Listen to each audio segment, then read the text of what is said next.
Hello दोस्तों, welcome back to our channel. तो जैसा कि मैंने पिछले एपिसोड में देखा था, पोसाइडन लेक के अंदर लवर इवेंट शुरू हो चुका था, जिसे मिस जीजी और मिस्टर बीबी होस्ट करने वाले थे। और आज यहीं पे यू हाउ की वू टोंग के साथ भी मुलाकात होने वाली थी, वू टोंग यानी वंग डोंग की। और यहीं से नेक्स्ट एपिसोड की शुरुआत होती है। तो इस एपिसोड की शुरुआत में हमें पोसाइडन लेक का ही सीन दिखाया जाता है, जहाँ पे मिस्टर बीबी और मिस जीजी दोनों ही अनाउंस करते हुए कहते हैं क्या कि लवर इवेंट के 3 राउंड्स होने वाले हैं, जिनमें से सबसे पहले राउंड का नाम है लव एट फर्स्ट साइड। इस राउंड में सभी मेल डिसेबल्स को किसी तरीके फीमेल डिसेबल्स की हेड्स को उतरवाना होगा, लेकिन ये सब आपको एक जेंटलमैन बनते हुए करना होगा। कहीं ऐसा ना हो कि आपकी पार्टनर आपसे नाराज ही हो जाए। मिस्टर बीबी की ये बात सुनकर हम देखते हैं कि सभी मेल डिसेबल्स वहाँ पे इस राउंड के लिए काफी ज्यादा एक्साइटेड हो चुके थे, लेकिन यू हाउ को तो वहाँ पे सबसे कोई मतलब ही नहीं था। वो तो अभी तक भी वहाँ पे वंग डोंग को ही तलाश कर रहा था। खैर, जैसे ही पहला राउंड स्टार्ट होता है तो एक मोटा सा लड़का सबसे पहले आगे आता है, लेकिन जू सेंगशी ने वहाँ पे अपनी रिप्लेसमेंट टेक्निक का इस्तेमाल करके उस मोटे लड़के के साथ अपनी जगह बदल ली थी, क्योंकि जेंगशी नहीं चाहता था कि उसके होते हुए मिस जियानमिंग को कोई और प्रपोज करे। और इसलिए हम देखते हैं कि जू सेंगशी वहाँ पे बहुत ही तेजी से आगे बढ़ते हुए उन लड़कियों के पास आ गया था, जहाँ तेज रफ्तार की वजह से उसने उन लड़कियों के ऊपर पानी भी फेंक दिया था, जिसकी वजह से सभी लड़कियां वहाँ पे उसे बुरा भला कहने लगी थी। पर जेंगशी को वहाँ पे उन सबसे कोई भी मतलब नहीं था। उसकी नजरें तो वहाँ पे मिस जियानमिंग को तलाश कर रही थी, लेकिन क्योंकि उन सभी लड़कियों ने वहाँ पे बैम्बू हैट्स की मदद से अपने फेसेस को कवर कर रखा था, इसलिए जेंगशी को भी मिस जियानमिंग को पहचानने में थोड़ी परेशानी हो रही थी। जो देखकर यू हाउ वहाँ पे खुद से ही कहता है कि इस तरह से तो अपने पार्टनर को ढूंढ पाना बहुत ही ज्यादा मुश्किल काम है। ये सभी की सभी लड़कियां बिल्कुल एक ही तरह की दिखाई दे रही हैं, लेकिन इस सब के बावजूद भी हम देखते हैं कि जेंगशी ने वहाँ पे मिस जियानमिंग को पहचान लिया था।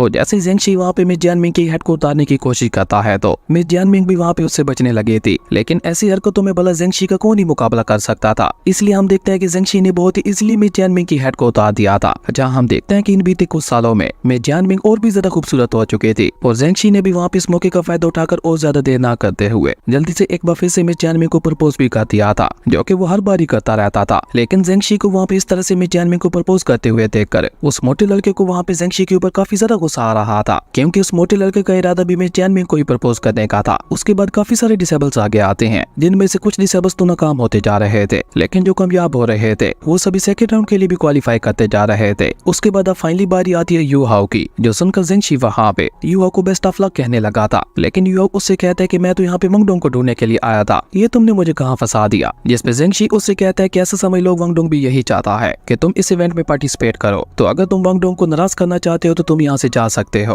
अब जेंगशी की ये बात सुनकर हम देखते हैं कि यू हाउ भी इसके लिए मान गया था, और यू हाउ को वहाँ पे उन सभी गर्ल्स को चेक करने का एक आइडिया आता है। इसलिए यू हाउ ने अपनी सेकंड मार्शल सोल की सभी सोल रिंग्स को बाहर निकाल लिया था, और यू हाउ की और ही सोल रिंग्स को देखकर तो सभी लोग वहाँ पे बहुत ही ज्यादा हैरान हो चुके थे। लेकिन अभी वो सभी लोग वहाँ पे हैरान हो ही रहे थे कि यू हाउ ने वहाँ पे स्नो क्वीन की मदद से उन सभी लड़कियों के हेड्स को वहाँ पे उतरवाना शुरू कर दिया था। और स्नो क्वीन इतनी ज्यादा क्यूट थी कि वो सभी लड़कियां खुद ब खुद ही अपनी हेड्स उतार कर उसे देने लगी थी। और इसी तरह देखते ही देखते स्नो क्वीन ने वहाँ पे 5 से भी ज्यादा लड़कियों के हेड्स को उतरवा दिया था। लेकिन जब स्नो क्वीन वहाँ पे सबसे आखिर में खड़ी हुई लड़की के पास जाती है तो उस लड़की ने स्नो क्वीन को अपनी हेड उतारने से रोक दिया था। जो देखकर जब स्नो क्वीन दोबारा उस लड़की की हेड को उतारने की कोशिश करती है तो यू हाउ उसे वापस बुलाते हुए कहता है कि वापस आ जाओ, तुम ऑलरेडी काफी सारी लड़कियों के हेड्स को उतरवा चुकी हो। यू हाउ की ये बात सुनकर हम देखते हैं कि स्नो क्वीन वहाँ पे बुरा समूह बनाते हुए वापस यू हाउ के पास आ गई थी, और सभी हेड्स को उसने वहाँ पे यू हाउ को दे दिया था। जहाँ यू हाउ के हाथों में 5-5 हेड्स को देखकर तो किसी को अपनी आंखों पे यकीन ही नहीं हो रहा था, जबकि यू हाउ की नजरें तो वहाँ पे उसी आखिरी लड़की के ऊपर टिकी हुई थी, जिसने स्नो क्वीन को अपनी हेड उतारने से रोक दिया था। जब यू हाउ वहाँ पे उस लड़की की सोल रिंग्स को देखता है तो यू हाउ चौंकते हुए कहता है कि इसकी सोल रिंग्स तो बिल्कुल वंग डोंग की तरह दिखाई दे रही हैं। और इस तरह पहले राउंड को यू हाउ वहाँ पे जीत चुका था, जो देखकर मिस्टर बीबी ने उसे वहाँ पे कांग्रेट्स कहते हुए सेकंड राउंड की अनाउंसमेंट कर दी थी। सेकंड राउंड का नाम था लव एट सेकंड साइड, जो कि सुनने में कुछ नया लग रहा था। सेकंड राउंड के बारे में मिस्टर बीबी वहाँ पे उन सभी को बताते हुए कहते हैं कि सेकंड राउंड में हर एक लड़की को 3-3 पेपर करेंस दी जाएगी, जिन्हें सभी लड़कियों को अपने पसंदीदा लड़कों के पास भेजना होगा। और इस राउंड में सर्वाइव करने के लिए हर एक लड़के के पास कम से कम 1 पेपर करेंस तो होनी ही चाहिए। अगर किसी लड़के को इस राउंड में एक भी पेपर करेंस नहीं मिलती तो वो इस राउंड से एलिमिनेट हो जाएगा। और ये कहते हुए मिस्टर बीबी ने वहाँ पे सेकंड राउंड को स्टार्ट कर दिया था, जहाँ सभी लड़कियां एक-एक करके अपनी पेपर करेंस को अपने पसंदीदा लड़कों के पास भेजने लगी थी। और देखते ही देखते ऑलमोस्ट सभी लड़कों के पास पेपर करेंस आ चुके थे, सिवाय जेंगशी को छोड़कर। बेचारे जेंगशी की उम्मीद थी कि मिस जियानमिंग उसके पास एक तो करेंस भेजेगी, लेकिन मिस जियानमिंग ने हर बार की तरह इस बार भी जेंगशी को इग्नोर कर दिया था। जो देखकर तो बेचारा जेंगशी वहाँ पे बहुत ही ज्यादा उदास हो गया था, क्योंकि अभी तक उसे एक भी पेपर करेंस नहीं मिली थी, जिसका मतलब था कि वो इस राउंड से एलिमिनेट हो जाने वाला था। लेकिन ज़ियाओ ज़ियाओ ने बिल्कुल एंड समय पे अपनी एक पेपर करेंस जेंगशी की तरफ भेजकर उसे वहाँ पे एलिमिनेट होने से बचा लिया था। जो देखकर तो जेंगशी वहाँ पे ज़ियाओ ज़ियाओ के साथ केटाओ का भी शुक्रिया अदा करने लगा था। अब जेंगशी ने केटाओ का शुक्रिया अदा क्यों किया था, इसका पता आपको थोड़ी देर में चल जाएगा, जबकि इस राउंड में भी हम देखते हैं कि सबसे ज्यादा पेपर करेंस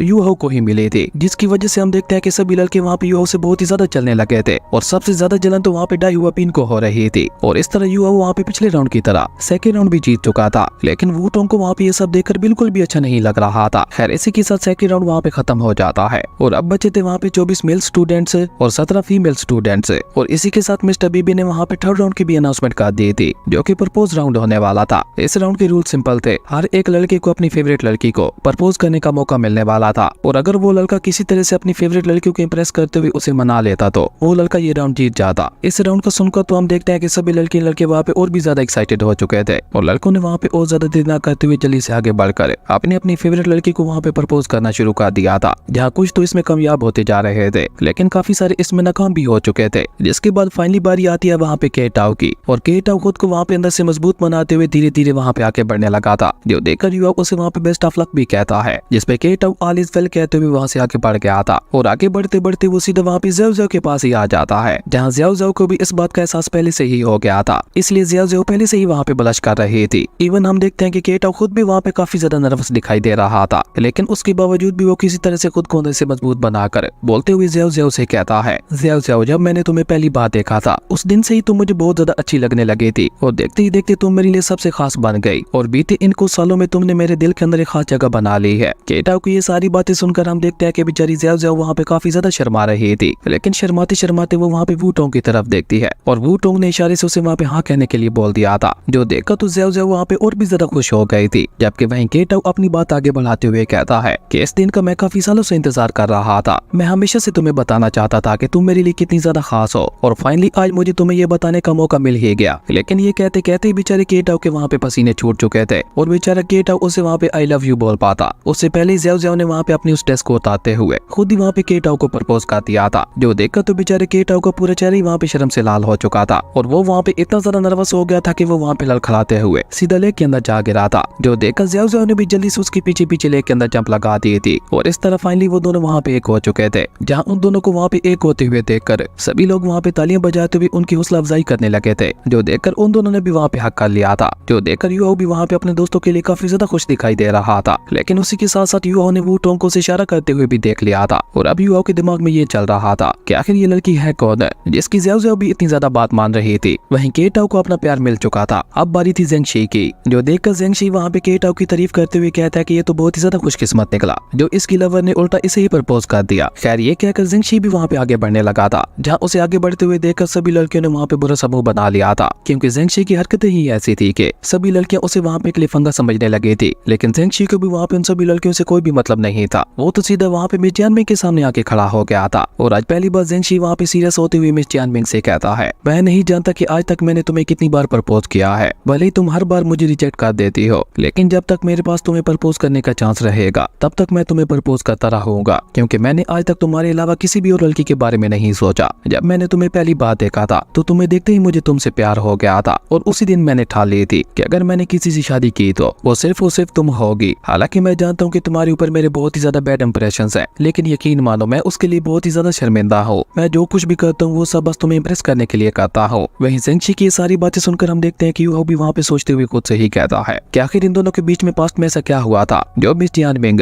हर बार ज़ेंगशी को रिजेक्ट कर देती है। वहीं ज़ेंगशी अपने घुटनों पे आकर मिस जियानमिंग से अपनी हर एक की हुई गलती के लिए माफी मांगने लगा था और उसी के साथ वो वहाँ पे उदास होते हुए कहता है कि मैं जानता हूँ मेरा सेट मुझे इस सब की इजाजत नहीं देता, लेकिन तुम्हारे लिए मैं अपने सेट को भी ठुकराने के लिए तैयार हूँ। मुझे बस तुम्हारी परवाह है, तुम्हारे लिए मैं ये पूरी दुनिया छोड़ सकता हूँ। ज़ेंगशी की प्रपोज करने के तरीके को देखकर अब सभी लड़कियां वहाँ पे उससे इम्प्रेस हो चुकी थी। वहीं ज़ेंगशी अपनी बात आगे बढ़ाते हुए कहता है कि भले ही तुम आज भी मुझे मना कर दो, लेकिन मैं फिर भी तुम्हें मनाने की कोशिश करता रहूंगा, क्योंकि तुम्हारे लिए मेरे दिल में जो जगह है वो और कोई भी नहीं ले सकता। इसलिए प्लीज मान जाओ, मैं अपनी पूरी लाइफ तुम्हारी रक्षा करते हुए गुजारना चाहता हूँ। मैं तुम्हें अपना सब कुछ देने के लिए तैयार हूँ। अगर तुम चाहो तो मैं तुम्हारे लिए अपनी जान को भी कुर्बान कर सकता हूँ। ज़ेंगशी की ये सारी बातें सुनकर हम देखते हैं कि मिस जियानमिंग भी वहाँ पे काफी ज्यादा इमोशनल हो चुकी थी और उसी के साथ साथ उसे वहाँ पे ज़ेंगशी के साथ बिताए हुए सारे पल भी याद आने लगे थे, जहाँ हर बार मुसीबत के समय ज़ेंगशी ने अपनी जान को दांव पर लगाकर मिस जियानमिंग की रक्षा की थी। और ये सब याद करते हुए हम देखते हैं कि मिस जियानमिंग की आंखों से वहाँ पे आंसू भी निकलने लगे थे और उसी के साथ साथ सभी लोगों की नजरें अब वहाँ पे मिस जियानमिंग के ऊपर ही टिकी हुई थी कि मिस जियानमिंग क्या जवाब देती है। लेकिन जब काफी देर गुजर जाने के बावजूद भी मिस जियानमिंग वहाँ पे ज़ेंगशी को कोई जवाब नहीं देती तो ज़ेंगशी की आंसू में भी वहाँ पे आंसू आ चुके थे और वो उदास उदास होते हुए खुद ही कहता है कि मैं समझ गया, इस बार भी हर बार की तरह तुम्हारा जवाब ना में ही है, लेकिन मैं अपनी पूरी लाइफ तुम्हारा इंतजार करूंगा। और ये कहते हुए ज़ेंगशी खुद ही वहाँ पे पीछे उस लेक के अंदर चला गया था और ये सीन वहाँ पे वाकई काफी ज्यादा इमोशनल हो गया था। हालांकि मिस जियानमिंग की आंखों में भी वहाँ पे आंसू थे, लेकिन न जाने उसकी ऐसी कौन सी मजबूरी थी जिसके चलते वो ज़ेंगशी के प्यार को एक्सेप्ट नहीं कर पा रही थी। वहीं लेक से बाहर आकर ज़ेंगशी वहाँ पे उदास होते हुए चुपचाप वहाँ से जाने लगा था, जो देखकर युवा पीछे से चलाकर उसे सवाल करते हुए पूछता है कि वंग डोंग कहाँ है? तुमने तो बोला था कि मेरी मुलाकात यहाँ पे उसके साथ होने वाली है, लेकिन अभी तक वंग डोंग मुझे यहाँ पे कहीं भी दिखाई नहीं दिया। जिसपे ज़ेंगशी वहाँ पे इशारे से उसे अपने दिमाग पे जोर देने के लिए बोलता है। ज़ेंगशी के ऐसे कहते ही हम देखते हैं कि युवा के दिमाग में कुछ क्लिक होता है और वो कल से लेकर अब तक सारी बातों के ऊपर गौर करने लगा था। और वंग डोंग के बारे में सोचते सोचते युवा की नजर वहाँ पे उसी लड़की के ऊपर चली गई थी जिसने अभी तक भी वहाँ पे उस हेड को पहन रखा था। उसे देखकर युवा कहता है तो इसका मतलब है कि यही वंग डोंग है, लेकिन अगर ये वंग डोंग है तो ये लड़कियों वाली साइड पे क्या कर रहा है? लेकिन ये कहते कहते युवा के दिमाग में एक बार फिर से कुछ क्लिक होता है और उसे अब वहाँ पे वंग डोंग के साथ बिताए हुए सभी पल याद आने लगे थे, जहाँ कभी कभी वंग डोंग बहुत ही अजीब तरीके से लड़कियों की तरह बिहेव किया करता था। और इसी के साथ साथ युवा को वहाँ पे वंग डोंग की कई हुई आखिरी बातें भी याद आने लगी थी, जहाँ वंग डोंग ने जाते हुए उसे बोला था कि जब तुम अकेडमी में वापस आओगे तो तब मैं तुम्हें अपनी सिस्टर से मिलवाते हुए एक बहुत बड़ा सरप्राइज दूंगा। और अभी युवा वहाँ पे ये सब सोच ही रहा था कि तभी युवा की भी बारी आ चुकी थी, जहाँ जैसे युवा आगे बढ़ता है तो सभी खूबसूरत लड़कियां उसे वहाँ पे अपने पास आने के लिए बोलने लगी थी, जो देखकर युवा वहाँ पे उन सभी के सामने झुककर उनसे माफी मांगते हुए कहता है कि प्लीज मुझे माफ कर दीजिएगा, लेकिन मैं इस हैट वाली लड़की को प्रपोज करना चाहता हूँ। और ये बात वहाँ पे सभी के लिए बहुत ज्यादा हैरान कर देने वाली थी, क्योंकि युवा ने तो अभी तक वहाँ पे उस लड़की का फेस भी नहीं देखा था, तो फिर भला युवा उसका फेस देखे बगैर ही उसे प्रपोज क्यों करना चाहता था। लेकिन युवा वहाँ पे उन सभी की बातों को इग्नोर करते हुए धीरे धीरे वहाँ पे वूटोंग की तरफ ही आगे बढ़ने लगा था, लेकिन वो वहाँ पे वूटोंग के पास भी जा पाता उससे पहले ही डाई हुआ बीन ने बीच में आते हुए युवा का कनेक्शन वहाँ पे वूटोंग के साथ काट दिया था। और डाई हुआ बीन बीच में आते हुए कहता है कि इससे पहले मैं प्रपोज करना चाहता हूँ। हालांकि ये सुनकर युवा को वहाँ पे उसके ऊपर गुस्सा तो काफी ज्यादा आता है, लेकिन मिस्टर बीबी वहाँ पे अनाउंस करते हुए कहते हैं कि अगर कोई पर्सन दो लवर्स के बीच में आ जाता है तो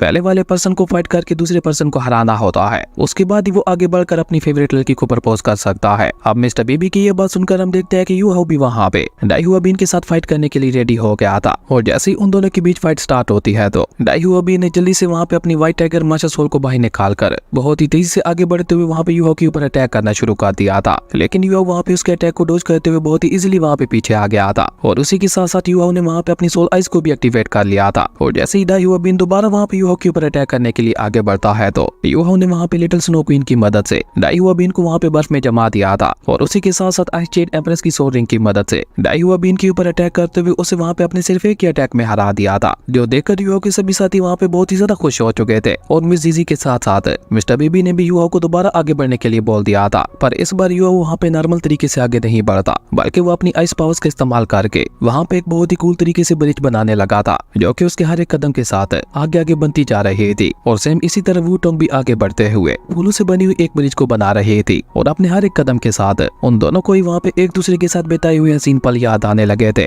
और युवा तो वहाँ पे सब कुछ याद करते हुए खुद से कह रहा था कि मैं कितना ज्यादा बेवकूफ हूँ, हम दोनों इतने साल एक साथ रहे लेकिन फिर भी मैं ये नहीं जान पाया कि तुम एक लड़की हो। हालांकि तुमने तो काफी बार मुझे हिंट भी दिया था, लेकिन मैं ही बेवकूफ था जो कुछ भी नहीं समझ पाया। अगर मैं जरा सा भी समझदार होता तो मैंने जाने कब को तुम्हारे बारे में जान चुका होता कि तुम असल में एक लड़की हो। और ये कहते कहते ही वो दोनों वहाँ पे एक दूसरे के सामने आके खड़े हो चुके थे, जहाँ उन दोनों के ही दिल एक दूसरे के लिए बहुत ही तेजी से धड़क रहे थे। और तभी युवा वहाँ पे अपने घुटनों पे बैठे हुए वूटोंग से कहता है, लेकिन अब जब मुझे तुम्हारे बारे में पता चल गया है तो तुम्हें लेकर मेरी फीलिंग्स भी चेंज हो चुकी है, और इसलिए आज से और अभी से मैं तुमसे वादा करता हूँ कि मैं हमेशा तुम्हारी रक्षा करूंगा। और ये कहते कहते युवा ने वहाँ पे अपनी आइस पावर का इस्तेमाल करते हुए एक आइस फ्लावर को भी बना लिया था। और उस फ्लावर को युवा वहाँ पे वंग डोंग की तरफ आगे बढ़ाते हुए उससे कहता है, वंग डोंग क्या तुम मेरी लाइफ पार्टनर बनना चाहोगी? युवा की ये बात सुनकर हम देखते हैं कि वूटोंग भी अचानक के ऊपर हवा में उठने लगी थी और देखते ही देखते धीरे धीरे वहाँ पे उसकी ड्रेस भी चेंज होने लगी थी और उसने खुद ही वहाँ पे अपने बैम्बू हेड को उतार कर फेंक दिया था। और जैसे युवा की नजर वहाँ पे वूटोंग के फेस के ऊपर पड़ती है तो युवा भी पूरी तरह से वहाँ पे उसकी खूबसूरती में खो गया था, जबकि वूटोंग ने वहाँ पे स्माइल करते हुए युवा के प्रपोज को एक्सेप्ट भी कर लिया था। और सिर्फ युवा ही नहीं बल्कि पोसाइडन लेक के अंदर खड़े हुए सभी लोग